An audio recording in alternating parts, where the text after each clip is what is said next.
Hi hello ನಮಸ್ಕಾರ. Mysuru post YouTube ಚಾನಲ್ಗೆ ಸ್ವಾಗತ.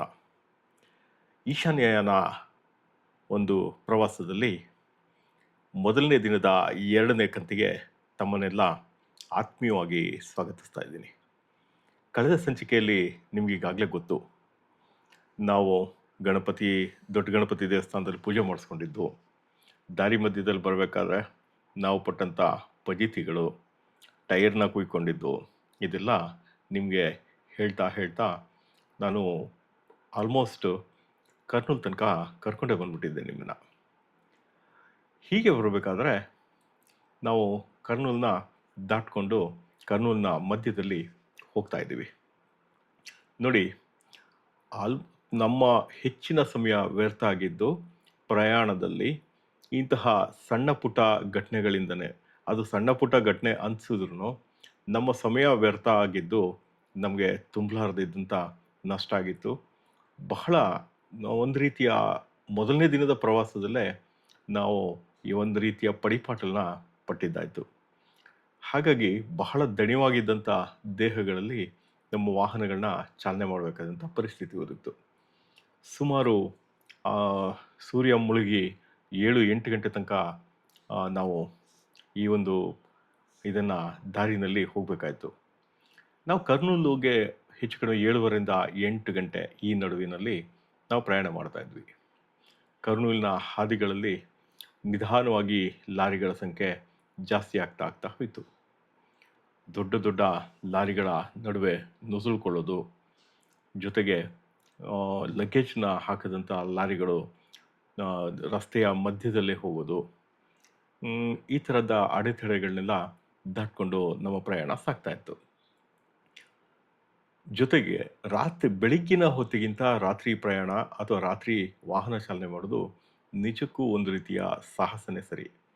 ನೀವು ಹೆಚ್ಚು ಕಡಿಮೆ 7-8 ಗಂಟೆ 9 ಗಂಟೆ ತನಕ ಸ್ವಲ್ಪ ಆರಾಮ ಅನಿಸ್ಕೊಂಡೇ ನೀವು ಡ್ರೈವ್ ಮಾಡಿದ್ದನ್ನು ಸಹಿತ ರಾತ್ರಿ ವೇಳೆ ಆಗ್ತಾ ಆಗ್ತಾ ಆಗ್ತಾ ಎದುರುಗಡೆ ಬರುವಂಥ ವಾಹನದ ಬೆಳಕು, ರಸ್ತೆ ದೀಪಗಳ ಬೆಳಕು, ಜೊತೆಗೆ ರಾಂಗ್ ಸೈಡ್ನಲ್ಲಿ ಬರುವಂಥ ವಾಹನಗಳು, ಇವೆಲ್ಲ ನಮ್ಮ ವಾಹನ ಚಾಲನೆಗೆ ಒದಗುವಂಥ ಅಪಾಯಕಾರಿಯಾದಂಥ ಅಡೆತಡೆಗಳು.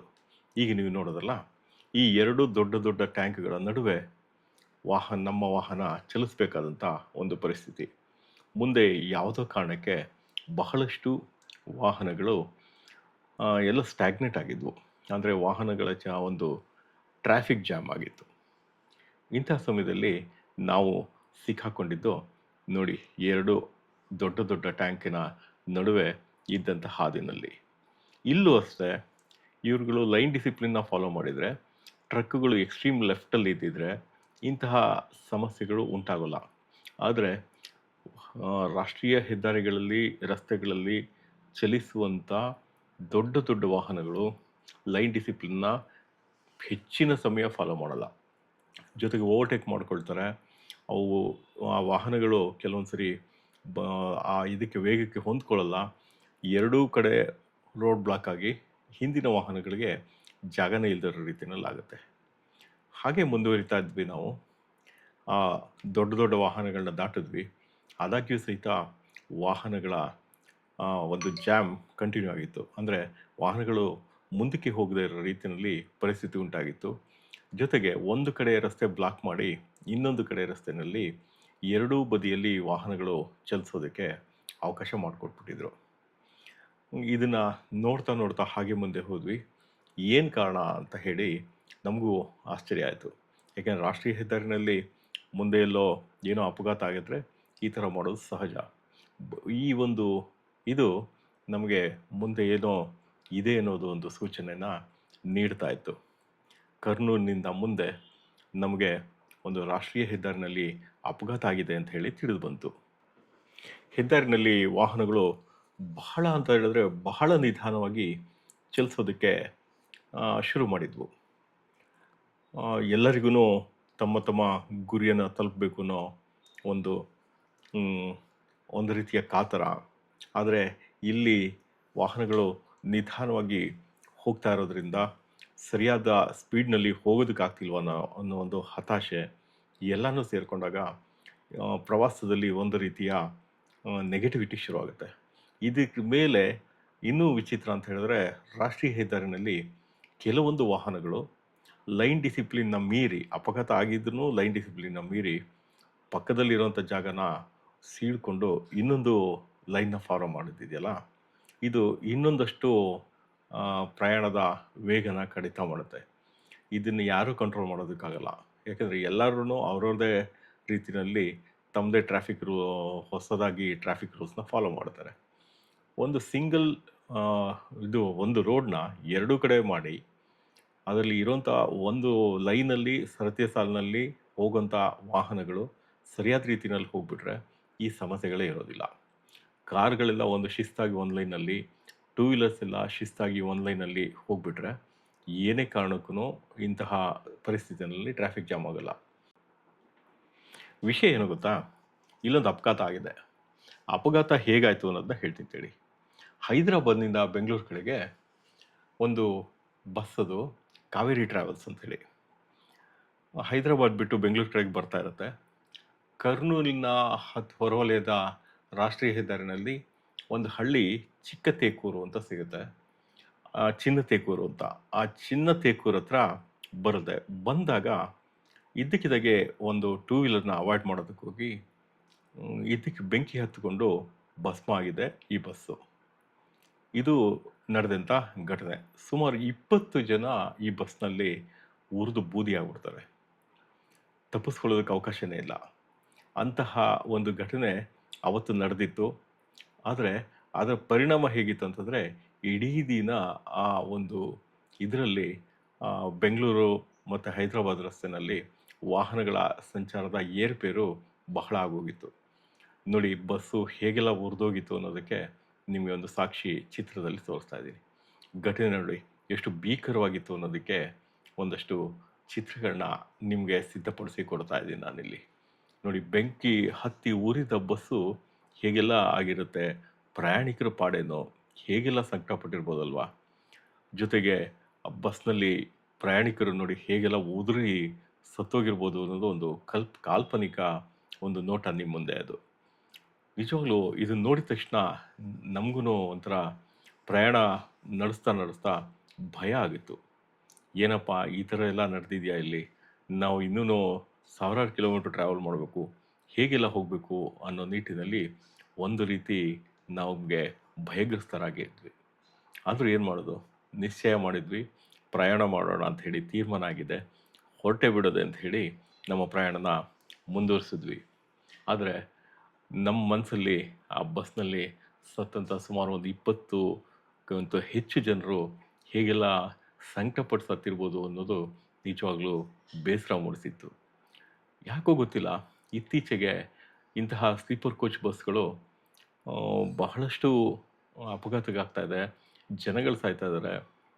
ಏನು ಅನ್ನೋದಕ್ಕೆ ತಗೊಂಡ್ರೆ ಇಲ್ಲ, ರಾತ್ರಿ ವೇಳೆ ಸಂಚರಿಸುವಂಥ ವಾಹನಗಳಿಗೆ ಡ್ರೈವರ್ಗಳು ನಿದ್ದೆಗೆ ಜಾರಿರೋದ್ರಿಂದನೋ, ಆಕಸ್ಮಿಕವಾಗಿ ಏನೋ ಒಂದು ಇದಾಗಿರೋದ್ರಿಂದನೋ ಇಂತಹ ಘಟನೆಗಳು ನಡೆದಾಗ ನಿಜವಾಗ್ಲೂ ಒಳಗಡೆ ಏನೂ ತಪ್ಪು ಮಾಡದೇ ಇರೋಂಥ ಪ್ಯಾಸೆಂಜರ್ಸು ತಾವು ಮಲಗಿದ್ದ ರೀತಿಯಲ್ಲೇ ಪ್ರಾಣ ಕಳ್ಕೊಳ್ಳೋದಿದೆಯಲ್ಲ, ನಮ್ಮ ಯಾವ ಶತ್ರುಗಳಿಗೂ ಇಂತಹ ಸಾವು ಬೇಡ ಅಂತ ಅನ್ನಿಸ್ಬಿಡುತ್ತೆ. ಏನೇನೋ ವಿಚಾರಗಳನ್ನ ಇಟ್ಕೊಂಡು ಪ್ರಯಾಣ ಮಾಡ್ತಿರ್ತಾರೋ ಅದನ್ನೆಲ್ಲ ನೋಡಿದಾಗ ಸಾಕಪ್ಪ ಸಾಕು, ಯಾಕಪ್ಪ ಇವೆಲ್ಲ ಬೇಕು ರಸ್ತೆನಲ್ಲಿ ಅಂತ ಅನಿಸುತ್ತೆ. ಆದರೆ ಏನೂ ಮಾಡೋದಕ್ಕಾಗಲ್ಲ, ಜೀವನ ನಡೆಸಲೇಬೇಕು, ಜೀವನ ಪಯಣ ಸಾಗಲೇಬೇಕು. ನಮ್ಮ ಬದುಕಿಗೆ ಅನಿವಾರ್ಯವಾಗಿ ಕೆಲವೊಂದು ಪ್ರಯಾಣಗಳನ್ನ ಮಾಡಬೇಕು, ಮಾಡ್ತಾ ಇರ್ತೀವಿ, ಹೌದಲ್ವಾ? ನೋಡಿ, ಒಂದು ಅಪಘಾತ ಇಷ್ಟೆಲ್ಲ ಮಾತನ್ನು ನಿಮ್ಮ ಜೊತೆ ಮಾತಾಡ್ಸೋದಕ್ಕೆ ಒಂದು ಪ್ರೇರಣೆ ನೀಡ್ತಾ ಇದೆ. ಹಾಗೆ ನಮ್ಮ ಪಯಣ ಸಾಗ್ತಾನೇ ಇತ್ತು. ದಾರಿನಲ್ಲಿ ಬಹಳ ಬೇಸರದಿಂದ ದಣಿದಿದ್ದ ನಮಗೆ ಒಂದು ಹೋಟೆಲ್ ಸಿಕ್ತು. ಆ ಹೋಟೆಲ್ಲು ಉಡುಪಿ ಶ್ರೀ ದರ್ಶಿನಿ ಅಂತ ಹೇಳಿ.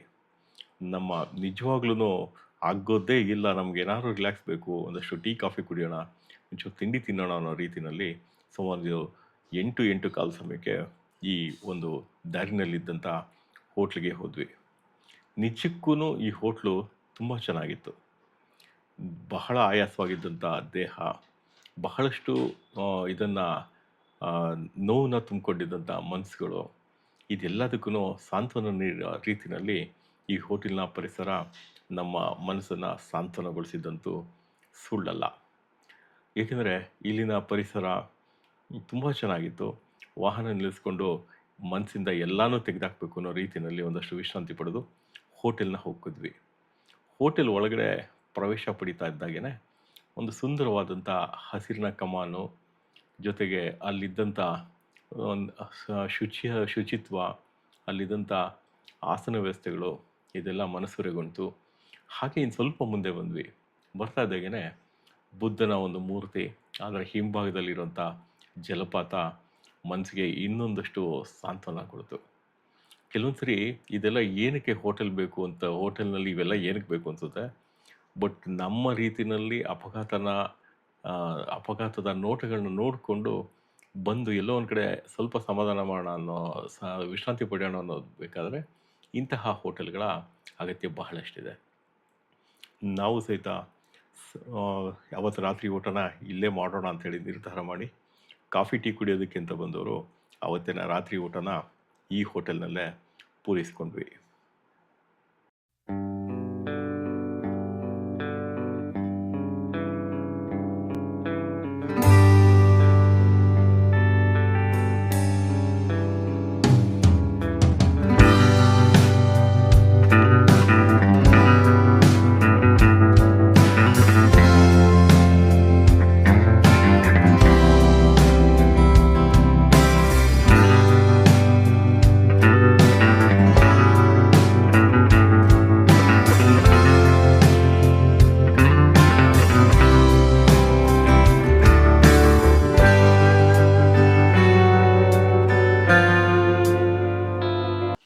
ಅರೆ ಇದೇನು ನಿಮ್ಮ ಜೊತೆ ಮಾತಾಡ್ತಾ ಹೈದರಾಬಾದ್ನ ನೆಹರು ಔಟರ್ ರಿಂಗ್ ರೋಡ್ಗೆ ಬಂದೇ ಬಿಟ್ನಲ್ಲ, ಹೌದಲ್ವಾ? ಈ ಪ್ರತಿ ಸರಿ ಬಂದಾಗ್ಲೂ ನಾವು ನಾಗ್ಪುರ, ಪೆಂಚ್ ಈ ಕಡೆ ಎಲ್ಲ ಓಡಾಡ್ಬೇಕಾದ್ರೆ ಹೆಚ್ಚು ಬಳಸುವಂಥ ಹೈದರಾಬಾದ್ನ ಪಟ್ಟಣದ ಒಳಗಡೆ ಹೋಗದೆ ನಾವು ಅತಿ ಹೆಚ್ಚು ಬಳಸುವಂಥ ಒಂದು ರಸ್ತೆ ಅಂತ ಹೇಳಿದ್ರೆ ಅದು ನೆಹರು ಔಟರ್ ರಿಂಗ್ ರೋಡ್. ಇದು ಬಹಳ ವಿಸ್ಮಯ ಅಂತಲೇ ಅನಿಸುತ್ತೆ. ಯಾಕೆಂದರೆ ನಮಗೆ ಪ್ರತಿ ಸರಿ ಬಂದಾಗ್ಲೂ ಈ ರಸ್ತೆ ಏನೋ ಒಂದು ರೀತಿಯ ಒಂದು ವಿಸ್ಮಯ ಅನ್ನೋ ರೀತಿಯಲ್ಲಿ ನಮಗೆ ಅನುಭವ ಕೊಡ್ತಾ ಹೋಗುತ್ತೆ. ಇದರ ಅಧಿಕೃತವಾದಂಥ ಹೆಸರು ನೆಹರು ಹೊರ ವರ್ತುಲ ರಸ್ತೆ, ನೆಹರು ಔಟರ್ ರಿಂಗ್ ರೋಡ್ ಅಂತ ಇಲ್ಲಿ ಹೆಚ್ಚು ಜನ ಕರೆಯೋದು ನೆಹರು ಔಟರ್ ರಿಂಗ್ ರೋಡ್ ಅಂತಲೇ ಇಲ್ಲಿ ಬಳಸೋದು. ಈ ರಸ್ತೆ ಸುಮಾರು 158 ಕಿಲೋಮೀಟರ್ ಉದ್ದಾಗಿದೆ. 8 ಲೇನ್ಗಳ ಒಂದು ಆಕ್ಸಿಸ್ ಕಂಟ್ರೋಲ್ಡ್ ರಸ್ತೆ ಇದು. ಇದರಲ್ಲಿ ಗರಿಷ್ಠ ವೇಗ ಒಂದು ವಾಹನಕ್ಕೆ ನಿಗದಿಪಡಿಸಿರೋದು ಎಷ್ಟು ಗೊತ್ತಾ? ನಿಜವಾಗ್ಲೂ ಅಚ್ಚರಿ ಅನಿಸುತ್ತೆ. 120 ಕಿಲೋಮೀಟರ್ಗೆ ಕಾರುಗಳ ವೇಗವನ್ನು ಈ ಒಂದು ರಸ್ತೆಯಲ್ಲಿ ನಿಗದಿಪಡಿಸಿದ್ದಾರೆ. 120 ಕಿಲೋಮೀಟರ್ ವೇಗ ಅಂತಂದರೆ ಸ್ವಲ್ಪ ಇಮ್ಯಾಜಿನ್ ಮಾಡ್ಕೊಳ್ಳಿ ಈ ರಸ್ತೆಯ ಗುಣಮಟ್ಟ ಹೇಗಿರ್ಬೋದು ಅಂತ ಹೇಳಿ. ನಿಮಗೆ ಕಣ್ಣಿಗೆ ಕಾಣಿಸ್ತಾ ಇದೆ.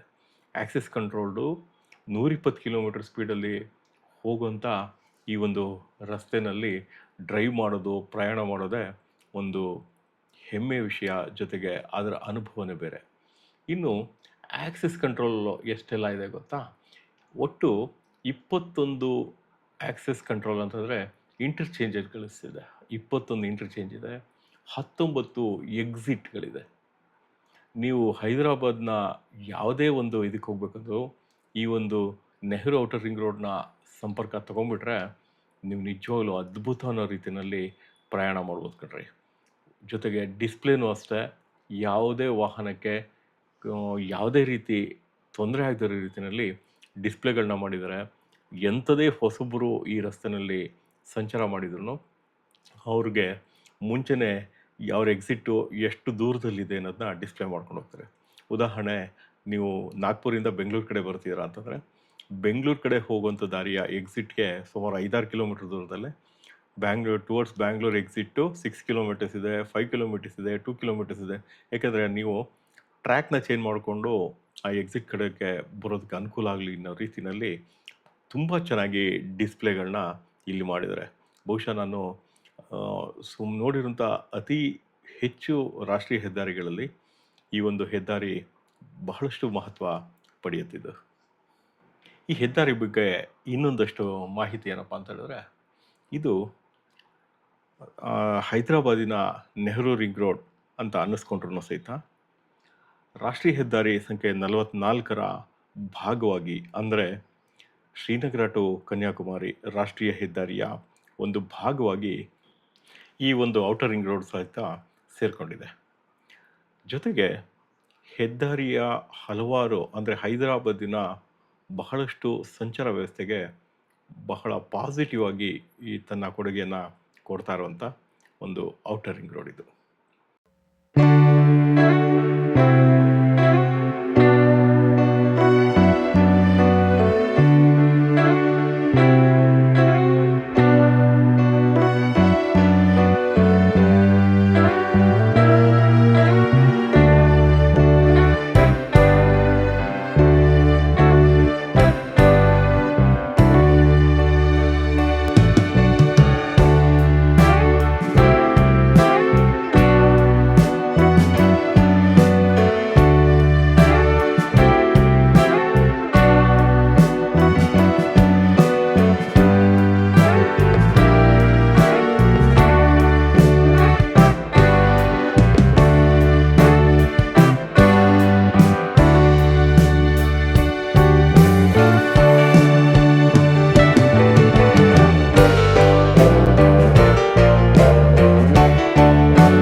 ನಾವು ಹೈದರಾಬಾದಿನ ನೆಹರು ಔಟರ್ ರಿಂಗ್ ರೋಡ್ನಿಂದ ಆಚೆ ಬಂದು ನಾಗ್ಪುರ ರೋಡಿನ ಕಡೆಗೆ ನಮ್ಮ ಪಥವನ್ನು ತೆಗೆದುಕೊಂಡ್ವಿ. ಬಹಳ ಆಗಲೇ ಸುಮಾರು ಅರ್ಧರಾತ್ರಿ ಹತ್ತತ್ರ ಬಂದ್ಬಿಟ್ಟಿತ್ತು. 11:15 12 ಗಂಟೆ ಸಮಯ ಆಗಲೇ ಹೋಗಿತ್ತು. ಬಹಳಷ್ಟು ಸಮಯ ಇವತ್ತಿನ ಬೆಂಗಳೂರಿನಿಂದ ಹೈದರಾಬಾದಿನ ಪ್ರಯಾಣ ಬಹಳ ಪ್ರಯಾಸದಾಯಕ, ತ್ರಾಸದಾಯಕ, ಎಲ್ಲ ರೀತಿಯಲ್ಲಿ ಮೈಗಳು, ಮನಸ್ಸು ಎಲ್ಲ ದಣದು ಇವತ್ತು ಕಂಡಿದ್ದ ನೋಟ ಎಲ್ಲ ಬಹಳ ಬೇಸರ ಮೂಡಿಸುವಂಥ ಒಂದು ನೋಟಗಳನ್ನ ನೋಡಿಕೊಂಡೇ ಪ್ರಯಾಣ ಮಾಡ್ಕೊಂಡು ಬಂದ್ವಿ. ನಿಜಕ್ಕೂ ಮೊದಲನೇ ದಿನ ಇಷ್ಟೆಲ್ಲ ಕಿರಿಕಿರಿ ಆಗುತ್ತೆ ಅನ್ನೋ ಒಂದು ಕಲ್ಪನೆ ನಮ್ಗಳಿಗೆ ಯಾರಿಗೂ ಇರಲಿಲ್ಲ. ಇಷ್ಟೆಲ್ಲ ನೋಡಿಕೊಂಡು ಇನ್ನೇನು ಇಲ್ಲೇ ಉಳ್ಕೊಂಬೋಣ, ಇನ್ನು ಹೆಚ್ಚು ಪ್ರಯಾಣ ನಾವು ಡ್ರೈವ್ ಮಾಡೋದೇ ಆಗಲಿ, ಪ್ರವಾಸ ಮಾಡೋದೇ ಆಗಲಿ ಸಾಧ್ಯ ಇಲ್ಲ, ಮತ್ತು ನಾಳೆ ನಾವು ಬಹಳಷ್ಟು ದೂರ ಹೋಗಬೇಕಿದೆ ಅನ್ನೋದನ್ನೆಲ್ಲ ಮನಗಂಡು ನಾವು ಈಗಾಗಲೇ ಒಂದು ಹೋಟೆಲ್ನ ಕಾಯ್ದಿರಿಸಿದ್ವಿ. ಹೈದರಾಬಾದ್ನ ಹೊರವಲಯದಲ್ಲಿದ್ದಂಥ ಮೆಡ್ಚಲ್ ಅನ್ನೋ ಒಂದು ಸ್ಥಳದಲ್ಲಿ ನಾವು ಕಾಯ್ದಿರಿಸಿದ್ದಂಥ ಆ ಒಂದು ಹೋಟೆಲ್ ಇತ್ತು, ನವ್ಯ ಗ್ರ್ಯಾಂಡ್ ಅಂತ ಹೇಳಿ. ಆ ಒಂದು ಸ್ಥಳಕ್ಕೆ ಈಗ ನಾವು ಬಂದು ತಲುಪಿದ್ವಿ. ಬಹಳ ಸುಸ್ತಾಗಿತ್ತು, ದಣಿದಿದ್ದ ದೇಹಗಳು ವಿಶ್ರಾಂತಿ ಬಯಸಿದ್ವು. ಎಲ್ಲರೂ ಬೇಗ ಬೇಗ ನಮ್ಮ ಲಗೇಜ್ಗಳನ್ನ ಇಳಿಸ್ಕೊಂಡಿದ್ದೇನೆ. ನಾವು ಸೇರಬೇಕಾಗಿದ್ದ ಕೊಠಡಿ ಸೇರಿ ಅವತ್ತಿನ ವಿಶ್ರಾಂತಿ ಪಡೆಯೋದಕ್ಕೆ ನಾವು ಪ್ರಾರಂಭಿಸಿದ್ವಿ. ಅವತ್ತು ನಾವು ತಲುಪಿದಾಗ ಸುಮಾರು 12:30. ಬೆಳಿಗ್ಗೆ ಎಷ್ಟು ಗಂಟೆಗೆ ಹೊರಡೋದು ಅನ್ನೋದನ್ನ ಆಮೇಲೆ ಯೋಚನೆ ಮಾಡೋಣ ಅಂಥೇಳಿ, ಅದು ಏನಾಗಲೂ ಆಗಲಿ 7 ಗಂಟೆಗೆ ಎಲ್ಲ ಸಿದ್ಧ ಆಗಿರಬೇಕು ಅಂತ ಹೇಳಿ ನಮ್ಮಲ್ಲೇ ಒಂದು ತೀರ್ಮಾನ ತಗೊಂಡು ನಾವು ವಿಶ್ರಾಂತಿ ಪಡೆಯೋದಕ್ಕೆ ಮೆಡ್ಚಲ್ನ ಆ ನವ್ಯ ಗ್ರ್ಯಾಂಡ್ ಹೋಟೆಲ್ನ ಕೊಠಡಿಗಳತ್ತ ನಮ್ಮ ಲಗೇಜ್ಗಳನ್ನ ಸಾಗಿಸ್ತಾ ಇದ್ವಿ. ನೋಡಿ, ಇಷ್ಟೆಲ್ಲ ಪ್ರಯಾಣದಲ್ಲಿ ಇವತ್ತಿನ ಒಂದು ಮೊದಲನೇ ದಿನ ನಮ್ಮ ಪ್ರವಾಸದ ಪ್ರಯಾಸ ಹೇಗಿತ್ತು ನಮ್ಮ ಅನುಭವ, ಇದನ್ನೆಲ್ಲ ಕಾಮೆಂಟ್ನಲ್ಲಿ ನಿಮ್ಮ ಅಭಿಪ್ರಾಯಗಳನ್ನ ವ್ಯಕ್ತಪಡಿಸೋ ಮೂಲಕ ತಿಳಿಸಿ. ಮೈಸೂರು ಪೋಸ್ಟ್ ಯೂಟ್ಯೂಬ್ ಚಾನಲ್ಗೆ ಸಬ್ಸ್ಕ್ರೈಬ್ ಆಗೋದನ್ನ ಮರಿಬೇಡಿ. ನಿಮ್ಮ ಪ್ರೋತ್ಸಾಹವೇ ನಮ್ಮ ಸಾಹಸಕ್ಕೆ ಒಂದು ಪ್ರೇರಣೆಯಾಗಿರುತ್ತೆ. ನಮಸ್ಕಾರ, ಮತ್ತೆ ಸಿಗೋಣ.